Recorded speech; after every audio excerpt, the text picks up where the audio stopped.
자, 이제 조금 더 나아가서 나만의 데이터 경쟁력을 갖추는 단계를 고민해 봅시다. 다른 사람은 가지고 있지 않은 나만의 데이터를 확보하고 다른 데이터와 결합해서 더 많은 가치를 창출해서 진정한 데이터 강자로 나아가는 방법을 찾아보는 것이죠. 창업자에게 돈이 되는 데이터의 결정판은 개인정보입니다.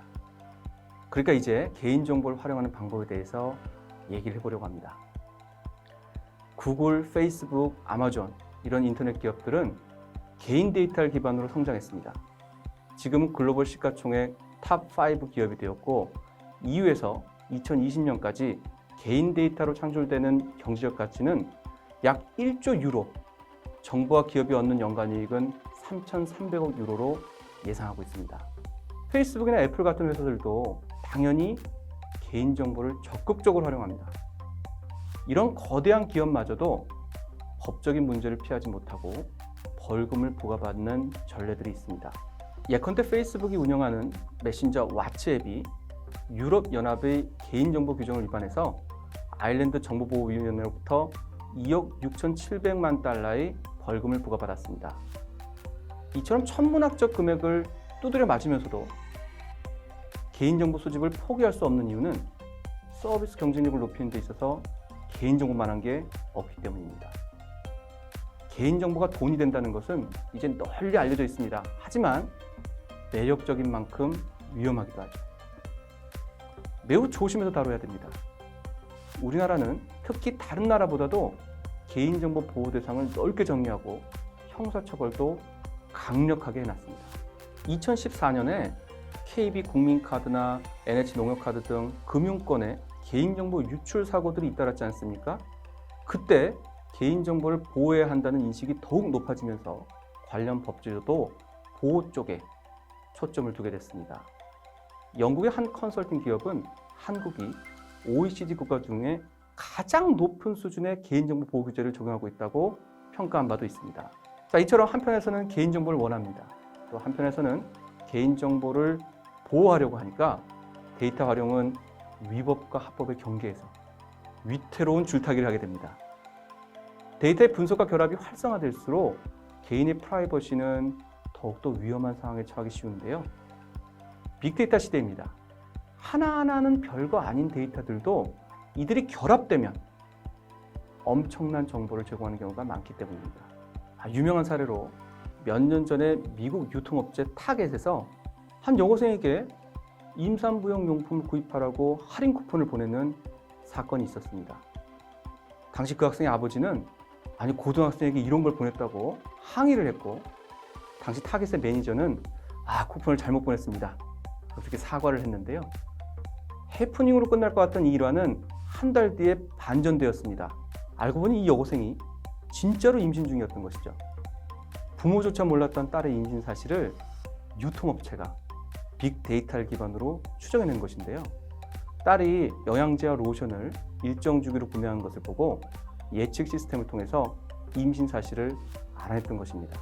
널리 알려져 있다시피 페이스북은 댓글을 분석해서 개인의 취향을 알아내고 이를 영리적으로 활용하고 있는데요. 동성애자라고 하는 굉장히 사적인 영역의 성적 취향에 대해서 알아냈고 커밍아웃에 대한 광고를 송출하는 사건이 있었습니다. 이처럼 빅데이터는 개인의 프라이빗한 사적 영역까지 매우 많은 것을 알게 해주죠. 사업을 하는 입장에서는 그만큼 활용도가 높을 수밖에 없습니다. 하지만 한편으로는 좀 무서운 생각도 들죠. 조지 오웰이 1984에서 경고한 감시사회가 바로 지금 이 순간일지도 모르겠습니다.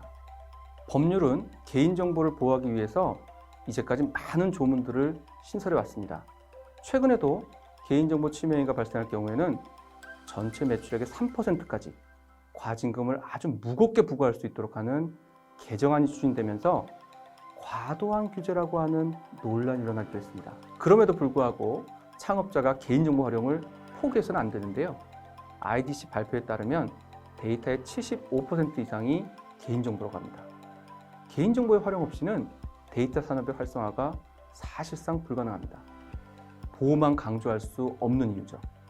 그래서 데이터를 안전하게 잘 이용하자라는 모순적인 표현이 등장하게 된 겁니다. 이용은 해야 되는데 안전하게 하자니, 활용을 하면서도 프라이버시에 대한 두려움을 간과해서는 안 된다는 알쏭달쏭한 얘기들이죠. 어쨌든 과거에는 보호일변도의 법제도였다가 이제 활용의 여지를 넓히고 있다. 이렇게 보시면 되겠습니다. 2020년에 창업자 입장에서 기다리고 기다리던 좋은 소식이 들려왔습니다. 바로 데이터 3법의 개정입니다. 데이터 3법은 개인정보보호법, 정보통신망법, 신용정보법 등 이 세 가지 법을 말하는데요. 과거의 데이터 활용을 가로막는 대표적인 세 가지 규제 법령으로 지목을 받아왔는데 이들 때문에 새로운 사업을 시작하거나 성장 기회를 잃고 있다는 비판이 있어 왔습니다. 예컨대 SK텔레콤이 AI 스피커로 노인 돌봄 서비스를 시작했는데 개인정보 문제로 사업 진행에 어려움을 겪었습니다. KB손해보험도 개인정보를 비식별화해서 새로운 사업을 시작하려고 했다가 시민단체로부터 크게 항의를 받는 일이 있었죠.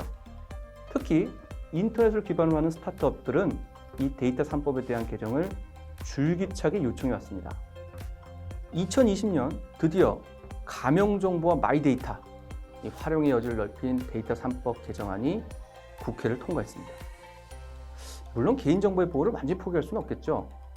데이터 3법의 개정을 통해서 데이터 활용을 위한 방법을 전향적으로 검토하기 시작했다는 점에서도 그 의의를 찾을 수 있습니다. 오늘은 데이터 3법에서 두 가지만 살펴보겠습니다. 하나는 가명정보이고요. 두 번째는 마이데이터입니다. 먼저 가명정보 활용 방법을 알아보겠습니다. 데이터 3법 개정의 가장 핵심적인 변화는 가명정보 개념을 도입한 겁니다. 개정법은 가명정보의 개념을 도입해서 익명정보처럼 자유롭게 쓰지는 못하지만 재식별되지 않도록 잘 관리하면서 비록 제한된 범위 내긴 하지만 활용할 수 있는 여지를 만든 그런 가명정보의 개념을 만들었습니다. 가명정보는 그 자체로는 누군지 알아볼 수가 없으니까 익명정보와 비슷해 보이지만 추가 정보가 있으면 다시 이게 누구구나 식별이 가능해진다는 점에서 개인정보에 해당합니다. 흔히 이 표에서 보시는 바와 같이 개인정보, 가명정보, 익명정보를 비교하곤 합니다. 이름과 전화번호, 성별, 생년월일까지 보여주면 누군지 알 수 있죠. 그런데 이름과 전화번호를 지우고 이를 아이디로 관리하면 성별과 출생연도만으로는 누군지 알기 어렵습니다. 하지만 아직 익명정보는 아닙니다. 아이디까지 없애버리고 성별조차 코드 형태로 변환하면 이제 정말 누군지 찾아낼 수가 없습니다. 이처럼 익명 처리가 되면 더 이상 개인정보가 아니기 때문에 자유롭게 이용 가능합니다. 대신 그만큼 데이터의 경제적 가치가 떨어질 수밖에 없죠. 바로 이 개인정보, 이 보호되어야 되는 개인정보와 마음대로 쓸 수 있는 익명정보, 하지만 경제적 가치가 떨어지는 익명정보, 이 사이에 가명정보라고 하는 개념을 만들어서 활용해보자 라는 개념을 만든 것이 데이터 3법의 핵심적인 내용이 되겠습니다. 가명정보의 대표적인 사례는 우리 코로나 초기에 진도 43번 확진자 동선 공개합니다. 이럴 때 이게 진도 43번이라고 하는 것이 바로 가명정보의 사례라고 할 수 있습니다. 이 정보만으로는 누군지 알 수가 없지만은 A씨라고 하지 않고 진도 43번 확진자라고 하는 것은 질병 관리를 위해서 언젠가 필요하다면 누군지 재식별을 가능한 키는 들고 있다는 것을 의미하죠. 과거에는 가명정보 역시 개인정보이기 때문에 동의 없는 활용을 금지하고 있었습니다. 하지만 개정법은 통계 작성, 과학적 연구, 공익적 기록 보존 등의 목적으로 정보 주체의 동의 없이 이 가명정보를 처리할 수 있도록 했습니다. 가명정보는 개인 식별은 불가능하니까 1:1 맞춤형 타겟까지는 어렵지만 시장 조사 등 상업적 목적으로 빅데이터 활용은 가능하다는 것을 의미합니다. 가명정보는 일부 제한이 있긴 하지만 결합도 허용합니다. 사실 결합을 많이 하다 보면 이제 식별이 되어버리기 때문에 좀 조심스러운 부분이 있긴 한데요. 데이터의 폭발적인 보호 가치는 이종 데이터의 결합을 통해서 빛을 발하게 되죠. 상상도 할 수 없었던 새로운 정보를 바로 이 데이터 결합을 통해서 발견하게 됩니다. 예컨대 통신사의 기지국 접속 정보와 카드사의 카드 결제 정보를 결합해가지고 여행 관광 정보를 분석한 사례가 있습니다.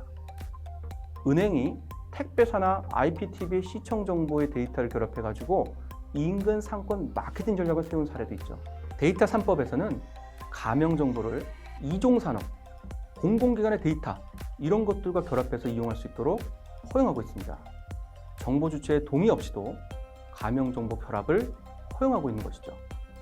문제는 가명 정보가 다른 데이터와 결합하는 과정에서 기껏 힘들여가지고 가명해냈지 않습니까? 이거 누군지 모르게 만들어놨는데 다시 이게 누군지 알게 되는 소위 재식별화가 이루어질 가능성이 있다는 점입니다. 그만큼 결합을 하면 할수록 프라이버시 침해 가능성이 높아지는 것인데요. 그래서 법에서는 몇 가지 안전장치를 마련하고 있습니다. 그리고 정부가 결합기관으로 지정한 보안시설을 갖춘 전문기관을 통해서만 결합을 할 수 있도록 하고 있습니다. 보시는 그림과 같이 결합키는 전문기관만 접근할 수 있도록 제한하고 있는 것이죠. 또 추가적인 보안도 요구하고 있습니다. 2021년 7월 기준으로 17개 전문기관이 지정되어 있는데요. 정부는 전문기관 지정 조사를 더욱 간소화하고 전문 인력을 양성해서 2021년 말이면 이것을 27개까지 확대할 예정이 있습니다. 다만 시민단체들은 여전히 가명정보 결합에 대해서 심대한 우려를 제기하고 있습니다. 데이터의 활용성이 높아질수록 위험성도 높아진다는 건데요. 이에 대해서는 계속 고민이 필요하죠.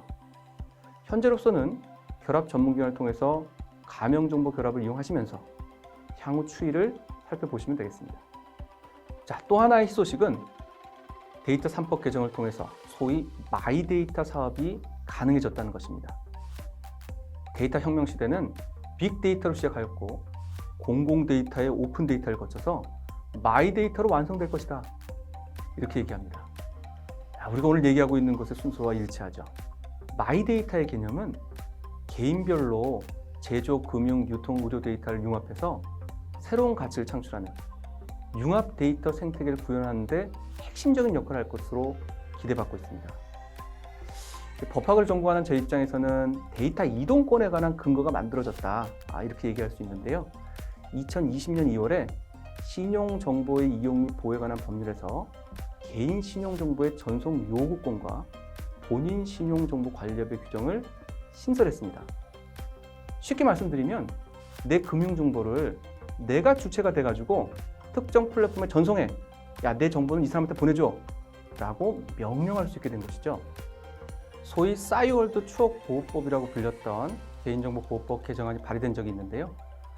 회원수가 무려 3,200만 명에 달했던 싸이월드 서비스가 2020년에 종료되면서 본인의 개인정보가 사장되지 않도록 다른 플랫폼의 전송을 요구하는 국민청원이 등장했습니다. 개인정보 이동권을 내용으로 담은 일명 싸이월드 추억보호법이 발의된 적이 있는 것이죠. 내 개인정보를 내가 원하는 곳으로 원하는 만큼 전송해라.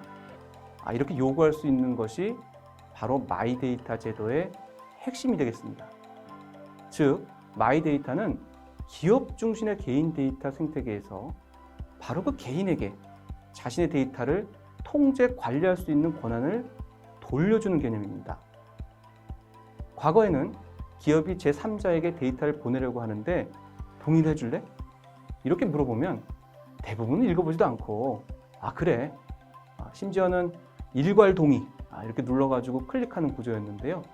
이제 내가 가지고 있는 나의 정보를 예컨대 뱅크 샐러드 이런 데로 전송해줘 라고 요구할 수 있게 된 겁니다. 그러니까 스타트업 입장에서는 정보 주체의 개인의 동의만 받을 수 있으면 해당 고객의 은행 데이터 같은 플랫폼 사업자의 데이터에 접근할 수 있게 된 것이죠. 마이데이터는 여러 회사에 흩어져 있던 개인정보를 당사자의 의사에 따라 융합하고 활용할 수 있게 합니다. 데이터 생태계 융합을 촉진하면서 새로운 비즈니스 모델을 창출하고 진흥화된 사회를 촉진시킬 것으로 기대되고 있습니다. 이 제도의 모델은 유럽의 GDPR, 개인정보 이동권에서 찾아볼 수 있는데요. 정보 주체인 개인이 기존 기업들이 보유하고 있는 개인정보 통제에 대한 주도권을 돌려받는 겁니다. 이를 기반으로 해서 산재에 있던 자신의 데이터를 통합적으로 관리하고 개인에게 유리한 서비스를 찾을 수 있게 하려는 의도로 만들어졌습니다. 사실 그 이면에는 구글이나 페이스북 이런 미국 대형 ICT 플랫폼 기업들에 의해 EU의 데이터 시장이 장악되는 것에 대해서 대응하려고 하는 측면이 어느 정도 있다고 평가되고 있습니다. 구글이나 은행 보험사만큼 많은 개인 데이터를 수집하기 어려운 스타트업 입장에서는 마이데이터의 근거 법률이 신설됐다는 것이 큰 호재가 아닐 수 없죠. 예컨대 보험업계에서는요, 그동안 독점하던 데이터를 내놔야 하는 입장이 되기 때문에 모바일에 익숙한 플랫폼 사업자에게 자신들이 종속될 것이라는 그런 걱정을 하고 있기도 합니다. 우리나라에서는 우선 금융 분야에서 마이데이터 산업을 시작했습니다. 은행과 같은 금융기관의 고객 정보를 개방한다는 점에서 흔히 오픈 뱅킹 정책이다 이렇게 불리기도 하는데요. 해외 사례를 보면 계좌 통합 조회나 소비 패턴 분석, 또 은퇴 자금 관리 등을 포함한 개인 자산 관리 서비스, 상품 추천 서비스, 고객님은 이런 상품이 좋겠습니다. 이런 것들이 많이 이용이 되고 있습니다. 또한 개인 정보 관리를 위한 플랫폼 제공 및 데이터 뱅크 등의 사업 모델도 전개되고 있습니다. 앞으로 스타트업을 준비하시는 분들은 해외 사례를 참고하셔서 어떤 사업들이 좋을지를 참고해 볼 수 있겠죠. 기존 금융회사들이 주도해온 고객과의 접점, 이 판매 채널의 상당 부분은 앞으로는 플랫폼으로 이동해질 것으로 예상하고 있습니다. 아까 말씀드렸듯이 보험회사가 걱정하는 이유가 바로 그것인데요. 보험사에 가서 보험을 가입하는 것이 아니라 마이데이터 플랫폼에서 상품 추천을 받아가지고 전통적인 금융회사의 제품을 구입하는 형태가 되는 것이죠. 금융상품 서비스의 제조와 판매가 분리되는 것인데요. 스타트업이 직접 은행이나 카드 회사를 만들기는 힘들겠지만 이제 앞으로는 보험도 팔고 카드 상품도 판매하는 그런 세상이 오는 것이죠. 소위 핀테크 기업이라 불리는 회사들이 많이 하고 있는 것인데요. 대표적인 자산관리 서비스 사례로는 미국 인투이트사의 민트 사례를 볼 수 있습니다. 초기 마이데이터 사업 모델을 예상할 수 있는데요. 고객 데이터를 분석한 뒤에 금융기관들과 제휴해서 대출을 중개해주고 자산관리 등 다양한 서비스를 제공하고 있는데요. 주로 개인 및 자영업자에 대해서 세무 서비스를 하는 것을 주력 사업으로 하고 있습니다. 금융회사로부터 금융상품 제공에 따른 수수료 수익도 거두고 있죠. 이제 시작 단계라서 시범 서비스들이 몇 개 운영되고 있을 뿐이지만 이처럼 시장이 형성되는 시기가 바로 스타트업에게는 큰 기회가 될 수 있습니다. 예컨대 금융상품 추천으로 연결하는 마이데이터 사례로 모니를 들 수 있습니다. 과학기술정보통신부의 2020년 마이데이터 실증 지업 사업으로 핀테크가 은행, 통신, 차량 등 6개 사와 함께 개발한 시범 서비스입니다. 개인이 동의하면 신용기관, 건강보험, 검진공단 등과 API로 연동해서 개인 데이터를 수집하고 금융이나 일상 관련 정보를 분석해서 개인별로 맞춤형 금융상품을 추천하는 그런 서비스로 구성되어 있습니다. 이용자의 경우 자신의 정보를 확인한 뒤에 필요하면 특정 금융기관에 공유할 수 있고 해당 금융회사로부터 금리 우대와 같은 그런 혜택을 받을 수 있죠. 현재 우리나라에서도 은행의 오픈 뱅킹 서비스나 카드사, 토스 뱅크 샐러드 등의 핀테크사에서 금융회사의 계좌 정보를 일괄 조회해 제공하는 자산관리 서비스가 있습니다. 공공 분야에도 연금 포털이라든가 계좌 통합 관리, 내 보험 찾아줌, 카드 포인트 통합 조회 등의 통합 조회 서비스들이 있죠. 이들은 고객의 인증 정보를 기반으로 해서 웹페이지상에 나타나는 정보를 추출해오는 소위 스크린 스크레이핑 방식으로 정보가 제한적이고 시스템적으로 안정적이지 않은 경우도 발생합니다. 앞으로 마이데이터 사업이 본격화되면 사업자는 API를 기반으로 데이터를 수집해야 되고 금융회사는 의무적으로 제공을 해야 됩니다. 이렇게 되면 사업자가 광범위한 정보를 보다 안정적으로 확보할 수 있게 되니까 향후에 더욱 정교화된 신용 자산 관리와 상품 추천 서비스가 활성화될 것으로 기대되고 있습니다. 우리가 법을 만들 때 모범으로 삼았던 EU의 GDPR과 달리 우리 법은 우선 금융 분야에서만 시작했습니다. 하지만 이제 공공 분야와 의료 분야도 마이데이터 서비스를 확대하고 있습니다. 이제 데이터도 없고 자본조차 없어도 참신한 아이디어만 있다면 데이터 산업에 뛰어들 수 있는 환경이 구축되어 가고 있는 것이죠. 자, 이제 지금까지의 내용을 정리해 보겠습니다. 데이터를 활용할 수 있어야 성공할 수 있습니다. 이건 선택이 아닌 필수죠. 구글이나 카카오 같은 대기업만의 문제가 아닙니다. 작은 식당이나 가판대 장사를 하는 분들도 데이터를 활용하지 않으면 경쟁에서 그만큼 뒤처지고 도태되기 쉽습니다. 창업을 하는 분들의 사정이 저마다 다르니까 쉽게 단정하기는 어렵겠지만 각자의 수준에서 데이터를 최대한 활용할 수 있는 방법을 찾아보셔야 됩니다. 손님이 좋아하는 반찬을 고르는 것부터 좋아할 물건을 추천해주고 영화나 옷을 팔릴 수 있게 제작하는 것까지 모두 데이터 활용의 사례들입니다. 빅데이터 시대에는 데이터를 통해 과거보다 훨씬 더 많은 일들을 할 수 있습니다. 그리고 법을 알면 데이터를 더 많이 안전하게 활용할 수 있습니다. 우선 공공데이터법에 따른 데이터 포털을 이용하는 것에서 시작해 보시죠. 안전하고 편리하게 활용할 수 있는 데이터를 미리 모아두었습니다. 게다가 공짜입니다. 생각보다 좋은 데이터가 많이 있고 몇 가지를 조합하거나 나만의 아이디어 데이터와 결합하면 때론 폭발적인 가치가 나타날 수 있습니다. 서울버스과 같이 데이터 그 자체를 보여주는 것만으로도 큰 의미가 있는 경우도 있습니다. 다른 데이터와 창의적으로 결합하면 데이터 생산 목적과는 전혀 다른 엄청난 부가가치를 발굴할 수도 있습니다. 자, 예를 들면 KT의 기지국 통계를 농림축산건협본부의 축산 차량 이동 데이터랑 결합해 봤더니 조류 독감의 확산을 막게 되는 결정적인 지도를 만들게 되죠.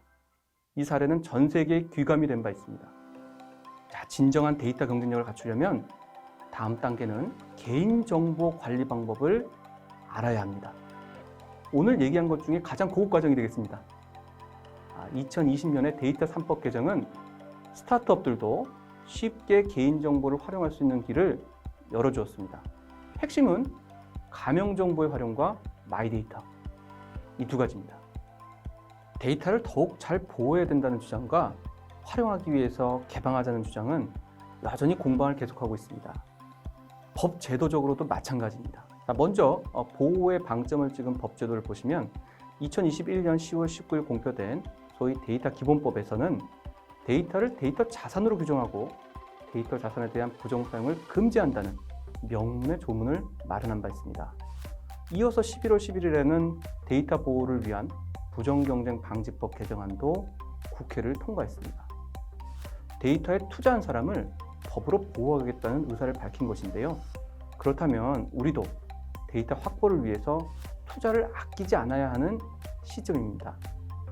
그런데 한편에서는 여전히 특정인에 의한 데이터 독점을 우려하고 데이터 개방을 강조하는 법제도를 만들자고 주장하고 있습니다. 대표적으로 최근 발의된 전기통신사업법 개정안을 보면 일정 규모 이상의 사업자 데이터 접근을 허용해야 한다는 그런 내용을 포함하고 있습니다. 현재 국회에 계류 중인 2021년 저작권법 개정안을 보더라도 빅데이터 분석을 위해서는 저작물을 이용할 때 저작권자의 허락 없이도 가능하다고 하는 소위 TDM 조항을 포함시켜 놓고 있습니다. 저작권의 보호보다도 데이터 활용을 중요하게 본 조항이라고 할 수 있는데요. 영리적 이용의 가능성도 열어두었다는 점에서 EU의 사례보다 적극적으로 데이터 활용을 도모하고 있는 입법이라는 평가를 받고 있습니다. 자, 오늘은 공공데이터법과 데이터 3법을 중심으로 창업자들이 아셔야 하는 핵심적인 법제도를 살펴보았습니다. 데이터 법제는 지금도 형성되어가는 과정에 있기 때문에 제도 변화 동향에 관심을 기울이실 필요가 있습니다. 변화의 시기는 준비된 자에게 커다란 기회를 주게 됩니다. 데이터가 돈이 되는 시대에 데이터를 누가 얼마나 사용할 수 있는지는 모두 법률에 의해서 정해집니다. 물론 모두가 IT법 전문가가 될 필요는 없습니다. 법제도에 어떠한 변화가 있는지 신문 보도만이라도 관심을 기울이고 찾아보신다면 분명 좋은 기회가 찾아올 것입니다. 여러분의 건승을 기원합니다. 감사합니다.